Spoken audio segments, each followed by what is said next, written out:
나는 증거하노라 예수 귀한 예수 믿음 더욱 주소서.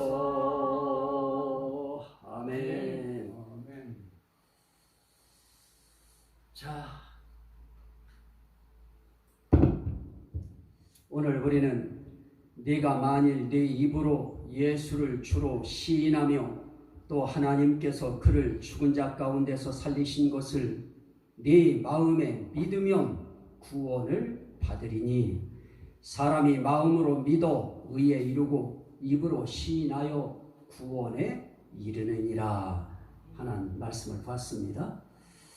자, 우리는 매주 매 시간 성경이 무엇인가, 우리가 이 세상에서 오직 이 예배당 안에서만 배울 수 있고 들을 수 있는 성경 말씀, 이것을 우리는 이 시간을 통해서 성경이 뭔가, 우리는 그 부분에 대해서 계속 저는 여러분들한테 말씀을 전하고 있습니다.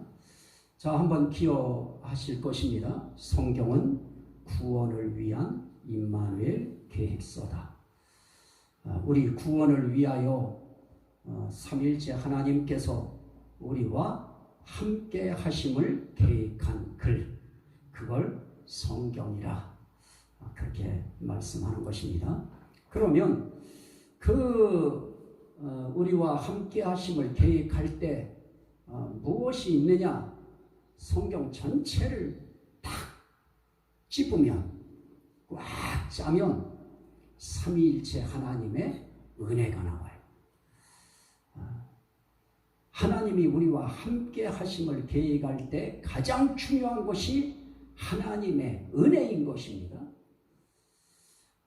성부 하나님의 은혜, 성자 예수 그리스도의 은혜, 또 성령 하나님의 은혜, 이 은혜가 역사하셔야만 저와 여러분들이 예수를 믿을 수 있습니다.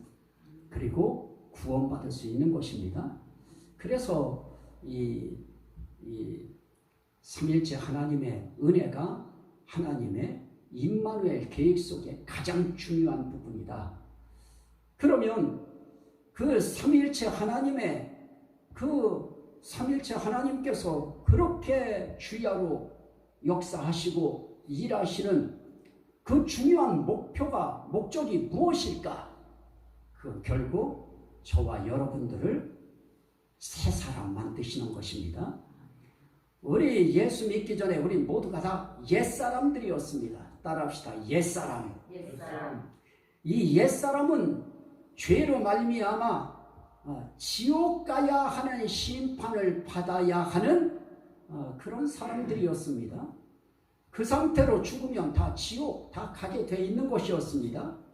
그런데 이 삼일체 하나님의 은혜로 옛사람이 지옥 가야 될 사람들이 새 사람이 되어집니다.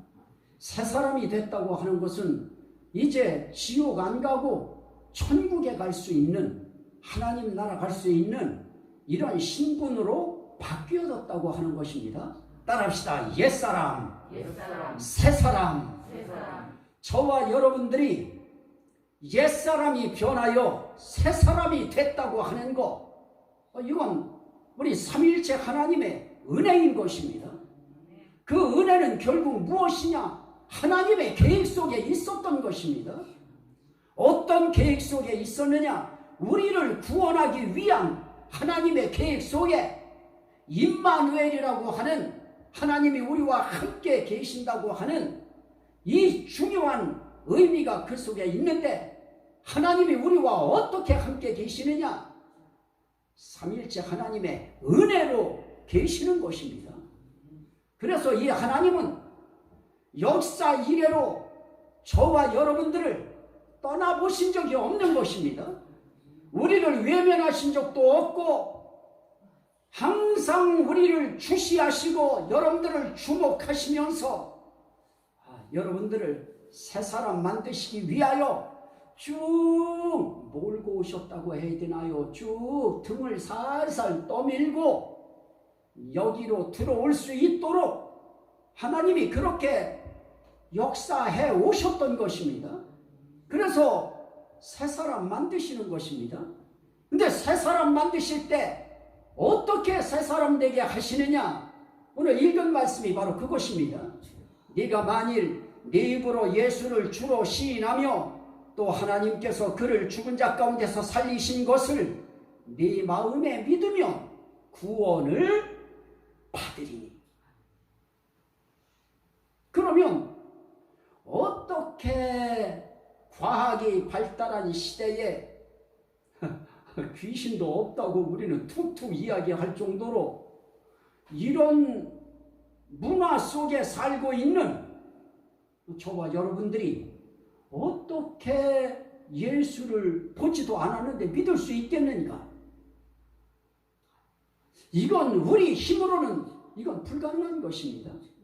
그래서 성부, 성자, 성령이라고 하는 이 삼위일체 하나님이 우리 마음 속에 역사하실 때, 다시 말하면 우리 마음을 움직이실 때, 마치 베데스다 그 못이라고 하는 이 연못을 천사들을 보내셔서 한번 그 물을 한번 휘 저어놔요. 저어놓으면 그러면 그 물이 막 파장을 일으키고 파동을 일으키면서 물이 막 움직이기 시작합니다. 그러면 그때 그 물속에 뛰어들어가면 가장 먼저 들어가는 사람은 어떤 병에 걸렸든지 낫게 됩니다. 이렇게 베데스다의 못을 움직임으로 또 한 사람이 살아나고 치료받는 이런 역사가 일어나듯이 하나님께서 저와 여러분들의 마음을 한번 휘저 놓으시면, 방금 전까지도 교회는 나와 상관없는 것이었습니다. 하나님이라고 하고 예수님이라고 부르는 그 모든 분들은 나와 거리가 먼 사람이었고 내 인생길에 그분들은 나와 상관이 없는 분들이었습니다. 그런데 하나님께서 저와 여러분들의 마음을 한번 휘저 놓으시면 갑자기 교회가 생각이 나고요.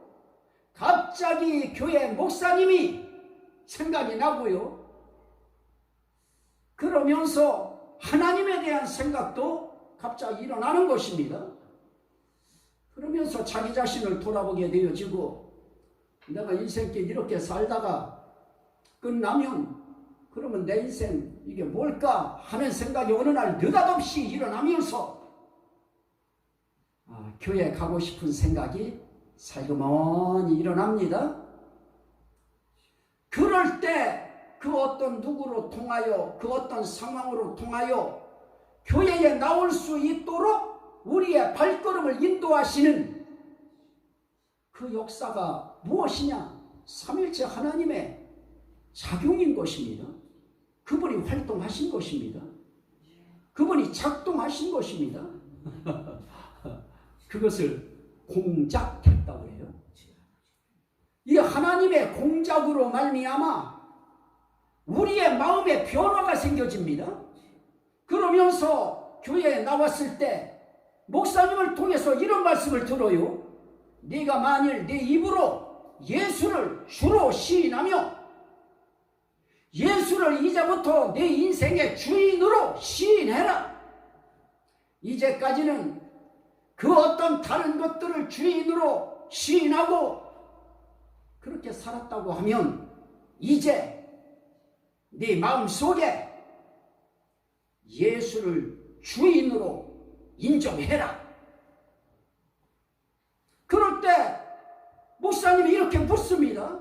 여러분들은 여러분들의 마음속에 예수 그리스도를 한 번도 본 적이 없고 만난 적도 없고 꿈에도 본 적이 없지만 목사님이 기록된 하나님의 말씀을 통하여 예수를 주로 시인하고 인정하면 구원받는다고 했으니 나는 이 시간부터 예수님을 나의 주인으로 나는 시인합니다. 인정합니다. 이렇게 여러분들이 예수를 여러분들의 주인으로 시인하면 아멘 합시다. 아멘.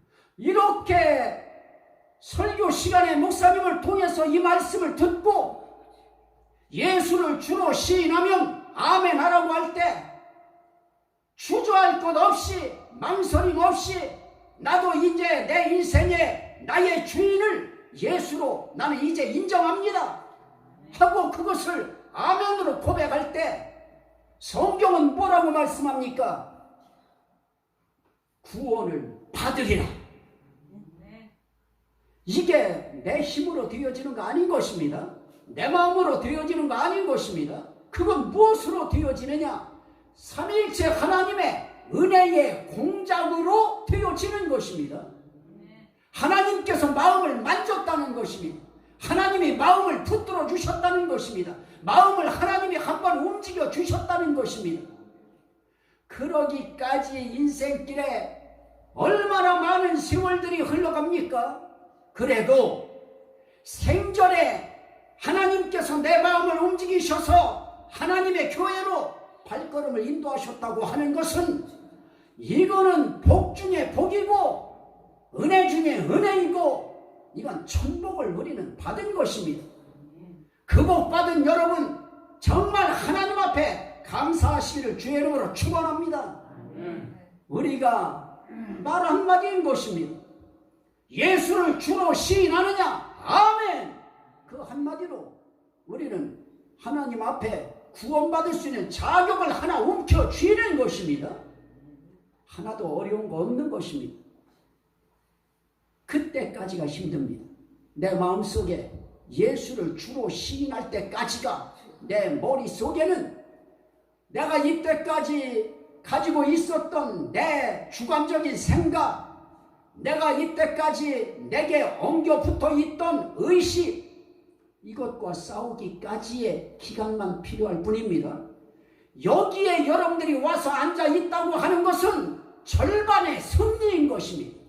하나님이 여기까지 불러드릴 때 이 문, 저 문이 여러분들이 이제 지금은 열고 닫고 할 때 저 문이 별거 아니지만은 예수 믿기 전에 교회 나오려고 해서 저 문 열기까지가 저 문이 얼마나 저게 육중하고 묵직하고 저 문이 철옹성 벽처럼 저 문이 쉽게 열리는 문이 아닌 것입니다. 그런데 시간이 지나면서 이제 서서히 뭔가가 가슴 속에 느껴오는 것이 있고 들어오는 것이 있는 것입니다. 어느 날 상상하지 못했던 일이 내 마음속에 일어나기 시작합니다. 나도 모르게 내 눈에서 눈물이 흐르기 시작하고 내 마음속에 뭔지 모를 생각들이 이제 교회에 대한 생각, 하나님에 대한 생각, 이 말씀에 대한 생각들이 생겨지면서 성경을 읽고 싶은 마음이 일어나기 시작합니다. 그리고 또 설교가 듣고 싶은 생각이 또 일어나요. 이미 그때는 하나님께서 여러분들을 공작하고 있는 그런 시간인 것입니다. 그럴 때 우리 스스로는 그런 고백을 하기가 어려운데 설교 시간을 통해서 또 이렇게 한 번씩 여러분들을 툭툭 건드려 드릴 때 그때 우리의 반응, 이 반응을 누가 붙드시느냐? 하나님께서 붙드셔서 움직이시는 것입니다. 자 보십시오. 만일 네가 네 입으로 예수를 주로 시인하며 또 하나님께서 그는 주이신 것입니다. 예수 그리스도이신 것입니다. 그를 죽은 자 가운데서 살리신 것을 네 마음에 믿으면 구원을 받으리라. 예수라고 하는 그 예수 그리스도도 이 땅에 와서 죽었었다. 그러나 그를 살린 게 누구냐? 하나님이시다. 그거 마음에 믿으면 구원 받는다. 여러분들한테 묻습니다. 예수 그리스도가 여러분들의 주인이시고 그 예수 그리스도가 이 땅에 오셔서 저와 여러분들의 죄를 위하여 십자가에 달려 대신 사형 선고를 받으시고 우리의 죄값을 치르고 십자가에 달려 돌아가셨을 때 무덤 속에 있는 예수 그리스도를 살리신 분이 하나님이시라고 한 것을 믿으시면 아멘 합시다. 이거는 제가 여러분들을 충동질한다고 여러분들이 아멘 할 수 있는 일도 아니고요. 이제 이렇게 아멘 할 수 있을 만큼 여러분들의 마음을 하나님이 움직였다고 하는 현저한 증거인 것입니다. 이런 과정을 통하여 우리는 예수 그리스도가 나의 주인이시고 그 예수를 나를 위하여 이 땅에 보내신 그분이 바로 하나님이시다.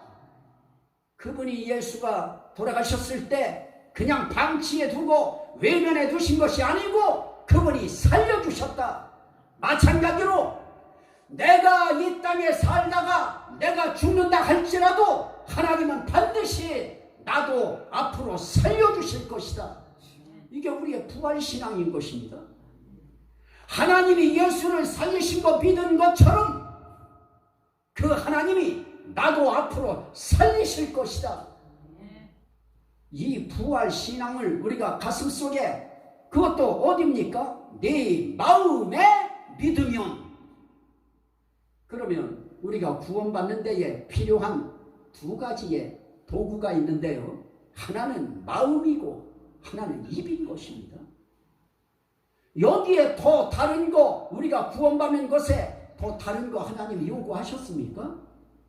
없어요. 딸랑 두 가지인 것입니다. 하나는 네 마음, 하나는 내 입. 그러면 나는 돈 없어서 나는 이거 못해요.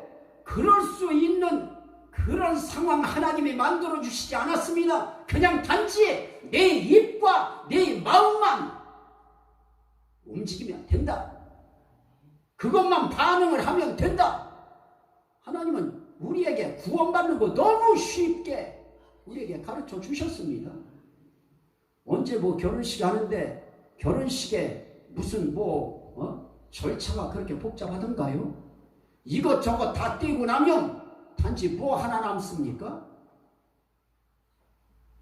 그대는 아무개는 여기 있는 이 사람을 당신의 남편으로 또는 당신의 아내로 그렇게 살기로 맹세하십니까? 그럴 때 여러분들이 예, 그랬습니다. 짤막한 예 소리 하나 때문에 출애자는 두 사람이 여기 있는 증인들 앞에서 부부가 된 것을 선언하노라 그러는 것입니다. 하나님도 우리에게 어떻게 하나님께서 우리의 구원된 것을 하나님이 인정하시느냐에 대해서 딸랑 두 가지 말씀했습니다. 하나는 여러분들의 입이고 하나는 여러분들의 마음인 것입니다. 어려운 거 했습니까? 오늘 10절 말씀에 뭐라고 하십니까? 사람이 마음으로 믿어 의에 이르고 입으로 시인하여 구원에 이르느니라. 자, 그렇다고 하면 오늘 우리가 예수 믿고 예수를 주로 시인하고 우리가 뭘 받아요? 구원 우리는 받은 것입니다. 그러면 구원받은 사람들은 이 땅을 살아가면서 뭐가 있습니까? 증표가 있는 것입니다. 구원받은 사람의 증표가 뭐냐? 입으로 나타나고 마음으로 나타나는데요. 구원받은 사람들의 증표는 다른 데 있지 않습니다. 항상 예수 하나님. 여기에 생각이 항상 거기에 연결되어 있습니다. 뭔 일만 생기면 아이고 예수님, 뭔 일만 있으면 아이고 하나님. 항상 모든 거에 마음과 생각이 항상 하나님, 예수. 이제 조금 더 깊어지면 성령님, 여기에 우리의 생각이 거기에 다 연결되어지는 것입니다. 자, 그런데 오늘 성경은 우리에게 다른 거 이야기하지 않습니다. 네 입으로 예수를, 네 마음으로 예수를 주로 시인해라. 네 입으로 예수를 주로 시인해라. 그리고 하나님께서 그 예수를 죽은 자 가운데서 살리신 것을 네 마음으로 어떻게 하느냐? 믿어라. 그러면 우리가 이 마음속에 일어나는 것이 무엇입니까? 생각인 것입니다. 생각으로 믿는 것입니다. 오늘 저희들이 예수를 믿는다고 할 때 오늘 우리는 이 말씀을 봤습니다. 그래서 성경은 이렇게 말씀합니다. 10장 17절에 그러므로 믿음은 들음에서 나며 들음은 그리스도의 말씀으로 말미암았느니라. 우리가 믿음 없어서 난 구원 못 받겠네요 그러면 하고 이야기할지 모르지만은 믿음은 그리스도의 말씀, 하나님의 말씀, 이 말씀 들으면, 다시 말하면 이 말씀을 읽거나 이 말씀을 들으면 어떻게 되어집니까? 믿음 생긴다. 그래서 우리가 믿음이 부족하면 성경 읽으면 되는 것입니다. 하나님의 말씀, 예수 그리스도의 말씀, 이 말씀 들으면 어느 날인지 모르게 마음속에 믿음이 올라오기 시작합니다. 그리고 갑자기 기도하고 싶은 생각도 들고요. 하나님에 대해서 믿음이 일어나기 시작하는 것입니다. 그리고 그 믿음이라고 하는 것이 이 생각 속에서 믿음이 이제 일어나기 시작하는데요. 자, 우리가 살아가면서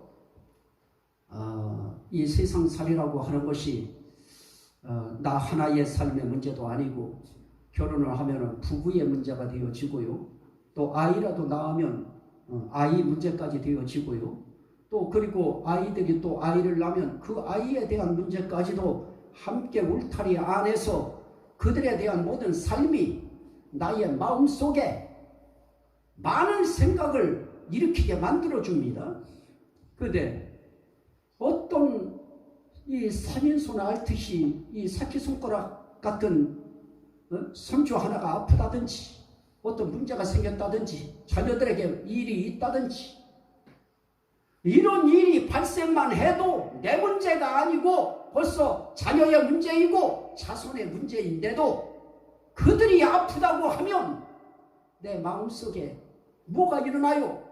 염려가 일어나고 걱정이 일어나고 그 문제가 해결될 때까지 이 고통이 마음속에 번민이 파도치는 것입니다. 생각이 막 그냥 일어나는 것입니다. 그런데 성경은 이렇게 이야기해요. 자, 제가 한번 읽겠습니다. 마태복음의 6장 말씀에 보면 우리가 살아가면서 정말 우리 인생길을 살 때 우리 걱정거리 왜 우리가 없습니까? 근심거리가 우리들이 살아가는 인생길에 왜 근심거리가 없어요? 염려거리 다 있는 것입니다. 그럴 때 정말 하나님 앞에 구원받은 이런 그리스도인들, 구원받은 하나님의 사람들, 이런 사람들은 증표가 있어요. 염려거리, 근심거리 이런 것이 생길 때 성경이 이렇게 말씀해요. 자, 마태복음 6장에 25절에 보면 그러므로 내가 너희에게 이르노니 목숨을 위하여 무엇을 먹을까 무엇을 마실까 몸을 위하여 무엇을 입을까 염려하지 말라. 우리 인생길에 있어서 먹고 입고 생활해 나가는 우리의 삶의 길의 모든 문제 때문에 결국은 우리가 살아가는 문제 때문에 그것 때문에 염려하고 걱정하고 고민하는 것입니다. 그럴 때 예수님께서 말씀합니다. 봐라, 공중의 새를 보라. 심지도 않고 거두지도 않고 창고에 모아들이지도 아니하되 너희 하늘 아버지께서 기르시나니 너희는 이것들보다 귀하지 아니하냐? 너희 중에 누가 염려함으로 그 키를 한 자라도 더할 수 있느냐? 또 너희가 어찌 의복을 위하여 염려하느냐? 들의 백화파가 어떻게 자라는가 생각하여 보라. 수고도 아니하고 길쌈도 아니하느니라.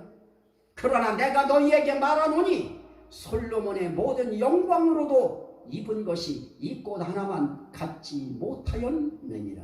오늘 있다가 내일 아궁이에 던져지는 들풀도 하나님이 이렇게 입히시거든 하물며 너희일까 보자 믿음이 적은 자들. 이렇게 말씀합니다. 그러면서 말씀합니다. 그러므로 염려하여 이르기를 무엇을 먹을까 무엇을 마실까 무엇을 입을까 하지 말라.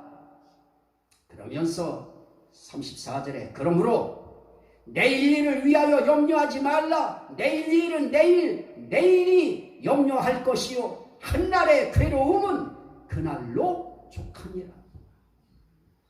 자, 우리가 이런 그리스도의 말씀을 몰랐을 때에는 어떤 문제만 생겨지면 자손의 문제까지도 우리에겐 염려가 되고 걱정이 되어지고 그것 때문에 밤잠을 이루지 못하고 그거 해결될 때까지 막 끙끙끙끙 앓아요. 오히려 본인이 더 앓아눕습니다. 그러나 우리에게 이 말씀이 들어와서 이것이 내 마음속에 생각으로 바뀌는 것입니다. 그래, 내가 이렇게 염려하고 걱정한다고 이 문제가 해결되겠는가? 내 길을 내가 염려한다고 한자나 내가 키울 수 있었는가? 내 인생길에 내가 무엇을 해서 이렇게 되고 저렇게 된 적이 있었던가? 돌이켜보면 내 힘이 아니고 그 누군가가 나를 여기까지 끌어오셨고 인도하셨고 붙들어 주셨고 지켜주셨고 먹여주셨고 살려주신 거 아니냐? 이런 생각이 일어나면서 그래, 주님이 말씀하셨으니 내일 걱정할 건 내일 걱정하게 만들고 오늘은 내가 믿음으로 나아가자 하고 생각하면서 어떻게 합니까? 성경은 우리에게 이런 문제가 생겼을 때 곤고한 자가 있느냐? 너희 중에 고통당하는 자가 있느냐? 저는 기도할 것이요. 어려운 문제 생기고 걱정할 일이 생기고 근심할 일이 생기고 염려할 일이 생겼을 때 그때 우리가 할 수 있는 일은 다른 일 없습니다. 내 마음속으로 생각하는 것입니다. 믿음의 생각을 하는 것입니다.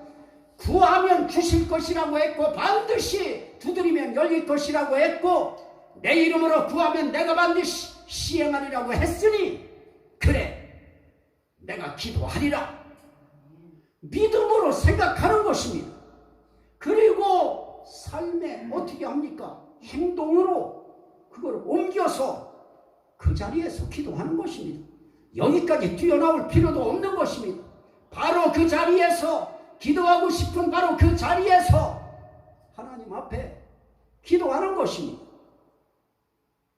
우리가 살아가면서 결국은 우리 마음에서 일어나는 생각 하나가 우리를 절망에 빠뜨리고 우리를 일어날 수 없는 이런 어처구니 없는 상황으로 몰고 가게 되어지는 것입니다. 우리가 이렇게 또 이제 계속 이 세상이 이제 아주 프레임이 이제 하나 만들어졌어요. 이제 틀이 하나 만들어졌어요. 이 코로나가 대체 언제까지 갈 것인지 나는 정말 정은경 총장한테도 한번 묻고 싶어요. 이거 걸린 사람은 어떻게 됐는가? 죽은 사람 말고요. 이거 걸렸어도 살아있는 사람은 어떻게 되어 있는가? 그 사람은 어떻게 되어지는가? 혹자들은 걸렸던 사람들, 당사자들이 양손이 나온 사람들이 하는 말 들으면 뭐 수많은 이야기들이 돌아다닙니다. 뭐 아무렇지도 않았다, 별거 아니었다, 이렇게 견딜 수 있었다. 그렇다면 정말 정확한 데이터를 가지고 이야기해야 될 것입니다. 우리는 모른 채 그냥 많이 발생했다 그러면 큰일 났나 보다 그러는 것입니다. 얼마나 많은 사람들이 지금 이거에 지금 곤욕을 치르고 있습니까? 물론 우리 자신들이 정말 우리처럼 방역하고 소독하고 몸에 아주 그냥 옷이 젖도록 수고하고 모든 것에 철저히 해요. 이걸 우리가 당연히 해야 될 일인 것입니다. 그런데 염려와 걱정만으로 이게 해결되는 것입니까? 그래서 성경은 우리에게 또 주시는 말씀들이 있습니다. 시편 91편, 지금 우리와 같은 이런 상황 속에서 이 하나님의 은혜로 새 사람이 되어지고 그리스도인이 되어지고 그리고 하나님을 믿고 구원받은 그런 사람들의 삶 속에, 그 생각 속에 이 하나님의 말씀이 들어와야 됩니다. 한번 보십시오. 시편 91편 13절, 시편 91편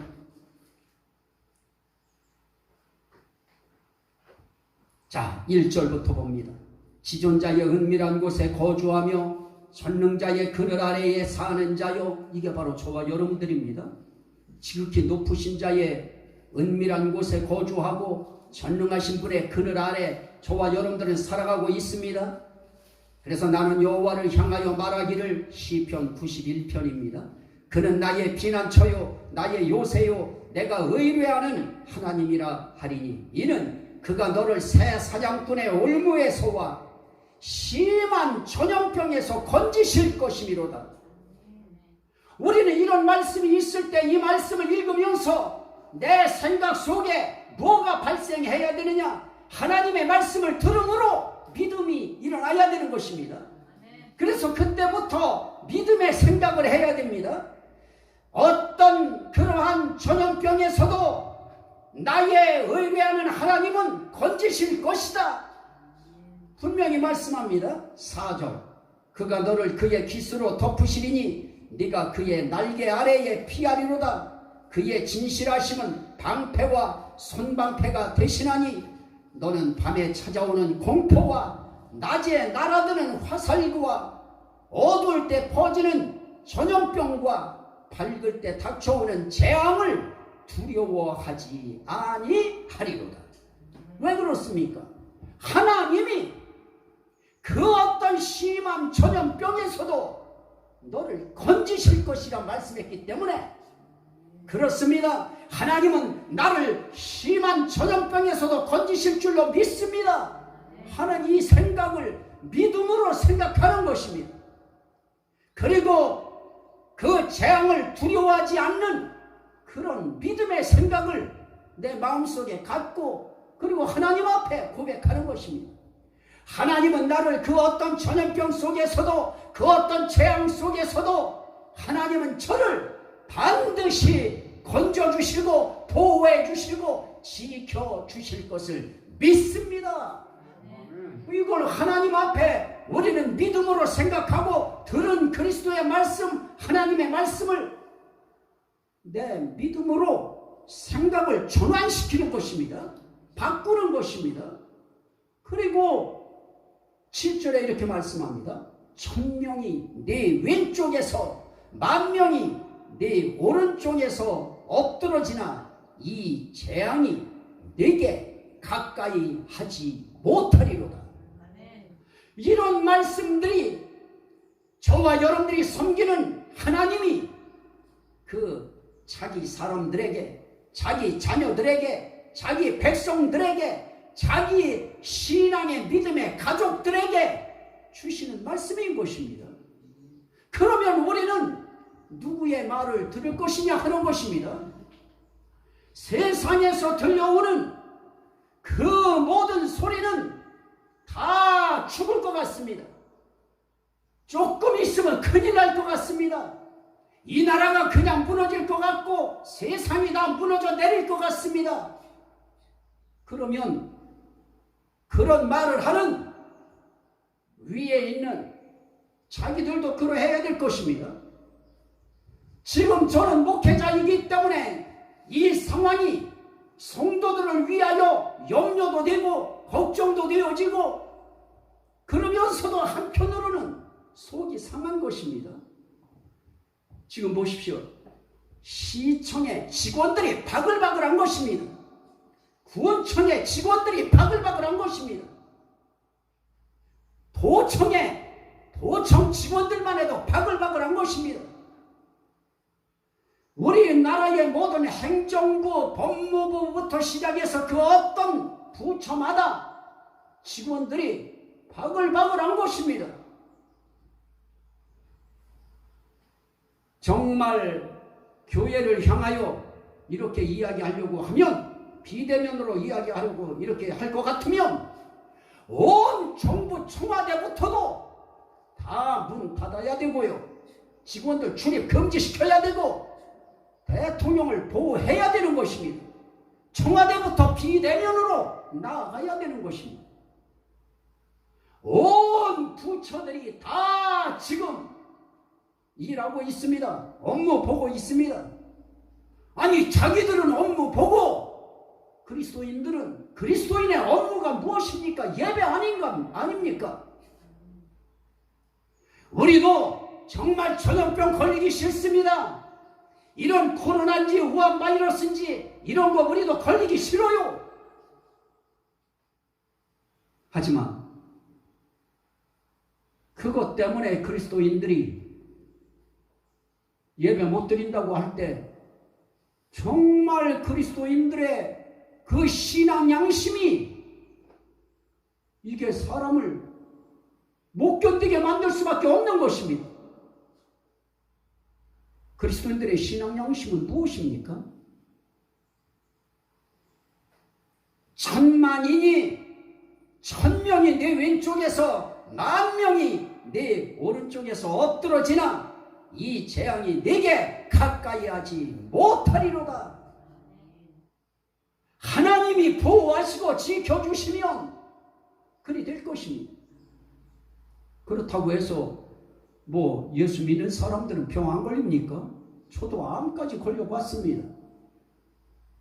그것 통해서 하나님 앞에 더 가까이 서게 됐고, 그것 통해서 심성이 주님을 바라보게 되어졌다고 하면 그 병은 결코 저에게 해로운 것은 아니었던 것입니다.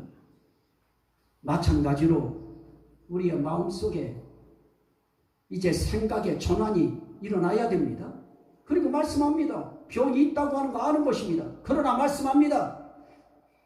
믿음의 기도는 병든 자를 구원하리니 주께서 일으키시리라. 설령 코로나 걸렸다 칩시다. 죽을 사람은요, 코로나 아니라 감기 걸려도 죽습니다.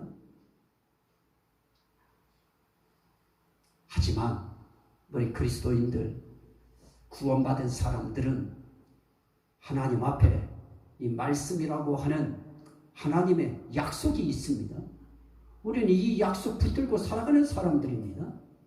그러면 그 약속을 붙은 사람들은 염려거리가 오고 걱정거리가 생기거나 또 삶 속에 이런 시대의 재앙이라고 하는 이런 또 전염병이 창궐하는 이런 상황 속에서, 아니 낮의 공포와 밤의 두려움, 이거로만 그냥 우리가 두려움 속에서 문 걸어 잠그고 집에서 마스크 쓰고 바깥 출입 100m도 못 나가고 그렇게 있으면 그게 해결되어집니까?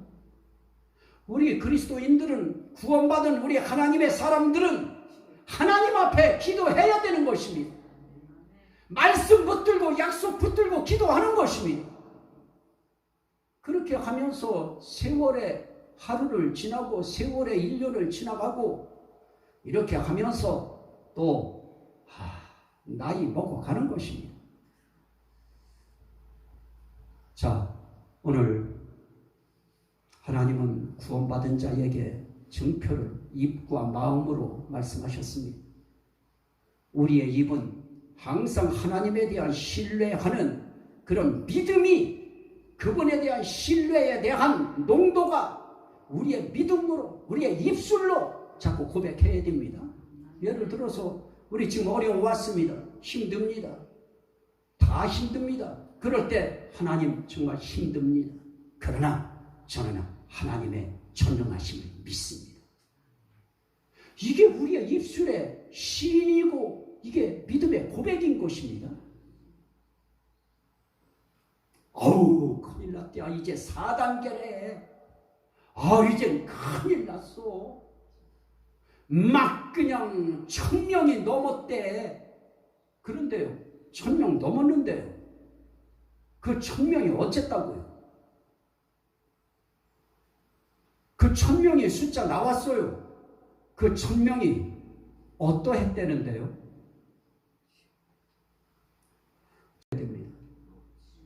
바이러스 걸려서는 안 됩니다. 코로나라고 하는 이 질병, 우리 믿음의 가족들에게 오면 제가 힘들 것 같습니다. 와서는 안 됩니다. 우리는 온 사람들, 힘겨워할 사람들, 그들 위해서 우리는 기도해야 될 것입니다. 그런데 시대가 자꾸 몰아갑니다. 이렇게. 그래서 다음 주 예배 드리면 아마 이제 사진기 가지고 돌아다니면서 이거 찍어서 고발하고 이 돈 타먹는 재미에 이제 교회를 고발하고 하는 사람들이 이제 돌아다닙니다. 이제 이럴 때 목회자는 어떻게 해야 될까요? 비대면이니까 나오지 말라고 해야 될까요? 그래도 우리 믿음의 사람들은, 구원받은 우리 믿음의 사람들은 그래도 예배 드려야 됩니다. 이래야 될까요? 예를 들어서 제가 여러분들한테 비대면으로 정부에서 하라고 하니까 우리 정말 방역하고 소독하고 우린 정말 정부의 지시에 따라야 됩니다. 이거 정말 우리 해야 될 말이겠지요. 그러면 제가 그렇게 여러분들한테 이야기했을 때 여러분들은 아이고 됐어, 아이고 그러면 그동안에 일이나 하지 뭐, 이런 사고방식 가져야 될까요? 아니면 목사님 혼자 그러면 세게 하세요. 우리 저 바깥에서 앉아서 들을게요. 최소한 자세를, 그런 마음 자세 가지고 우리가 주님 앞에 서야지. 아무 뭐도 지금 안 왔는데 지레 겁나가지고 염려 걱정에 사로잡혀서 이제 동네 사람들도 이제 그럴 거예요. 교회 또 가느냐고. 가지 말라고. 이런 혼란에 우리가 지금 빠졌습니다. 이럴 때 저와 여러분들이 해야 할 일은 우리의 입과 우리의 생각이 누구에게 초점을 맞추고 살아야 될 것인가? 누구 중심으로 살아야 될 것인가? 누구의 소리가 더 센 소리인가? 하나님의 약속이 더 강한 약속인가? 아니면 세상의 정보와 세상의 소리가 더 하나님보다 위에 있는 소리인가? 그래서 우린 이런 사태가 일어났을 때일수록 우리 신앙인들의 이 생각이 정말 하나님 중심으로 생각이 움직여야 되고, 입이 하나님이 기뻐하는 입으로 움직여야 됩니다. 자, 한 말씀만 보고 오늘 말씀 마칩니다. 자, 한번 보실까요? 8장, 로마서 8장 제가 읽도록 합니다. 5절 말씀부터. 육신을 따르는 자는 육신의 일을, 영을 따르는 자는 영의 일을 생각하나니 육신의 생각은 사망이요 영의 생각은 생명과 평안이니라. 육신의 생각은 하나님과 원수가 되나니 이는 하나님의 법에 굴복하지 아니할 뿐 아니라 할 수도 없습니다. 육신에 있는 자들은 하나님을 기쁘시게 할 수 없느니라. 자, 육신의 생각은 우리를 공포 속으로 몰아넣습니다. 걱정 속으로 몰아넣습니다. 그래서 우리를 심령을 죽여요. 질에 죽습니다. 금방까지도 괜찮았는데 의사가 죽는데요, 이렇게 선언하면 갑자기 얼굴부터 죽어져 들어갑니다. 제가 그러했습니다. 암 선고를 탁 내리는 순간 여기서 뭐가 쿵 하고 밑으로 떨어지더라고요. 그러나 우리에게는 영의 생각이 있어요. 영의 생각, 하나님에 대한 생각. 이 한 주간도 여러분들은 하나님에 대한 생각하시고 교회에 대한 생각하시고, 그 생각은 무엇이에요? 영의 생각은 생명과 평안입니다. 영을 따르는 자는 영의 일을 생각해, 생명의 일을 생각해, 참된 평안의 일을 생각해. 참 평안은 하나님이 주는 평안입니다. 다음 주에 참 문제입니다. 그 한 주 제가 토요일쯤 전화 드리겠습니다. 한 주간 기도하고 또 어떻게 상황이 변할지 모르니까 하나님 앞에 기도하면서 저는 여기서 설교하는 거 그거는 허락이 되어 있는 것입니다. 목회자는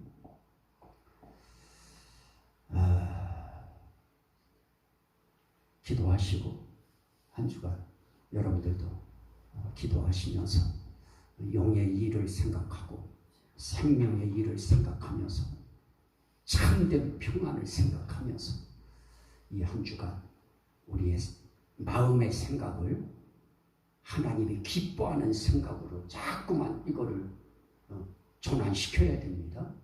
그리고 입도 정말 하나님이 기뻐하는 입이 될 수 있도록 고백을 입술을 우리가 그렇게 주님 앞에서 정표로 움직여야 됩니다. 그래서 하나님 앞에 우리의 생각과 입, 여기서 나오는 그 시인하고 하나님을 인정하고 고백하는 이런 것들이 구원받은 자들의 참된 신앙의 증표인 것입니다. 이 증표 있는 그런 삶의 승리자가 이 한 주간도 되시기를 주의 이름으로 축원합니다. 아멘. 우리 찬송 하나 드리죠.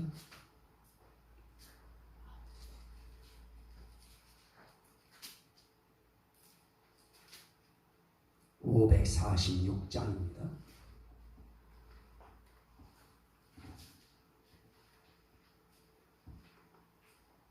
546